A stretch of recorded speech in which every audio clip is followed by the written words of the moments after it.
Hello दोस्तों। आज मैं आपको जो कहानी सुनाने जा रहा हूँ उसका नाम है रूप बड़ा या गुण। एक बार की बात है, गर्मियों के दिन थे। दिन का तीसरा पहर बीत रहा था। सूर्य की किरणें आग के समान पड़ रही थी। सभी जीव जंतुओं का बुरा हाल था। पेड़ पौधे तक गर्मी से झुलस रहे थे। उज्जैन के चक्रवर्ती सम्राट विक्रमादित्य तथा महाकवि कालिदास दरबार में विद्यमान थे। शेष नवरत्न अपने अपने घरों की ओर जा चुके थे। ये वही विक्रमादित्य थे जो अपने न्याय तथा वीरता के लिए आज भी जाने जाते हैं, तथा महाकवि कालिदास उन्हें कौन नहीं जानता। उन्होंने ही मेघदूत, रघुवंश और शकुंतला जैसे प्रसिद्ध ग्रंथों की रचना की थी। राजा विक्रमादित्य और कालिदास दोनों गर्मी से परेशान थे। दोनों के शरीर पसीने से लथपथ थे। सेवक पंखा झल रहे थे, किंतु पसीना रुकने का नाम नहीं ले रहा था। सेवक उनका पसीना पोंछ रहे थे। प्यास के मारे बार बार कंठ सूख रहा था। दोनों के पास मिट्टी की एक सुराही रखी हुई थी। प्यास बुझाने के लिए उन्हें बार बार पानी पीना पड़ रहा था। सुराही के ठंडे पानी को पीकर उन्हें कुछ क्षण के लिए राहत मिल जाती थी। राजा विक्रमादित्य अत्यधिक सुंदर थे। वे जितना सुंदर थे, महाकवि कालिदास उतने ही कुरूप। गर्मी और पसीने की बूंदें ओस की तरह चमक रही थी। राजा विक्रमादित्य का कालिदास के प्रति मित्रवत व्यवहार था। दोनों में प्रायः नोक-झोंक चला करती थी। एक दूसरे को मूर्ख बनाने का अवसर दोनों ही खोजते रहते थे। विक्रमादित्य किसी अवसर को गंवाना नहीं चाहते थे, पर महाकवि कालिदास भी उन्हें करारा उत्तर दे देते थे।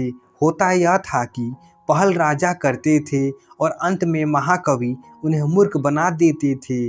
अचानक विक्रमादित्य का ध्यान महाकवि के कुरूप मुख पर गया। उन्होंने मूर्ख बनाने के लिए राजा मचल उठे।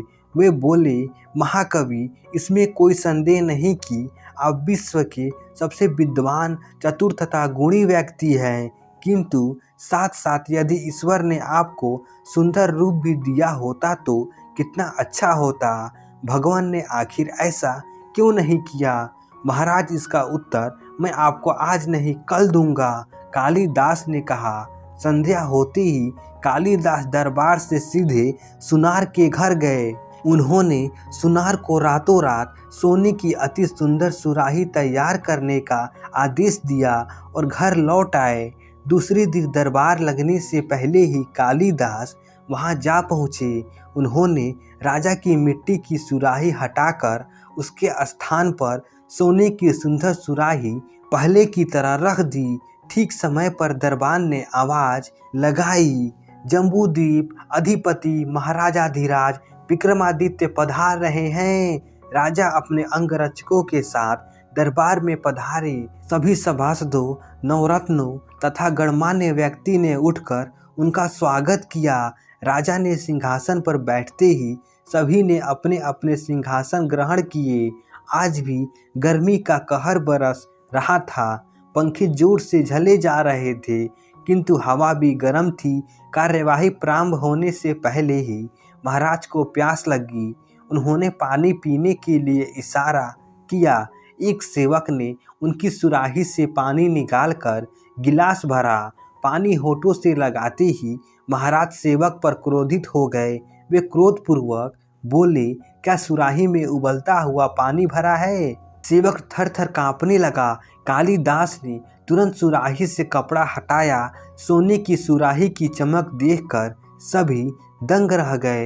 यह क्या, सुराही सोने की है? सभी सुराही की सुंदरता का गुणगान करने लगे। कोई असली सोने की तारीफ करता तो कोई उसकी बनावट और गढ़ाई की। विक्रमादित्य का क्रोध थमा नहीं। वह बोले, पानी भी कहीं सोने की सुराही में रखा जाता है? कहाँ गई मिट्टी की सुराही? सोने की सुराही यहाँ किस मूर्ख ने रखी थी?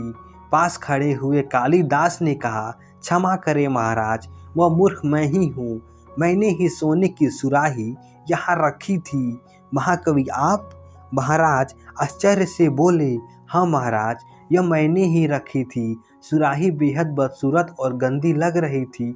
मैंने सोचा कि सुंदरता के पुजारी के पास बदसूरत सुराही किस मूर्ख ने रखवाई है, इसलिए उसे हटाकर उसके स्थान पर असली सोने की सुंदर सुराही रख दी। क्या आपको पसंद नहीं आई महाराज? इतना कहकर वे चुप हो गए। महाकवि कालिदास का व्यंग महाराज समझ गए। उन्होंने तुरंत महाकवि से माफ़ी मांगी। तो इस कहानी से हमें यह सीख मिलती है कि किसी भी व्यक्ति के गुणों का महत्व होता है, न कि उसके रंग या रूप का। तो दोस्तों, आशा करता हूँ यह कहानी आपको अच्छी लगी होगी। ऐसे ही मज़ेदार कहानी सुनने के लिए हमारे चैनल को सब्सक्राइब कर दीजिए।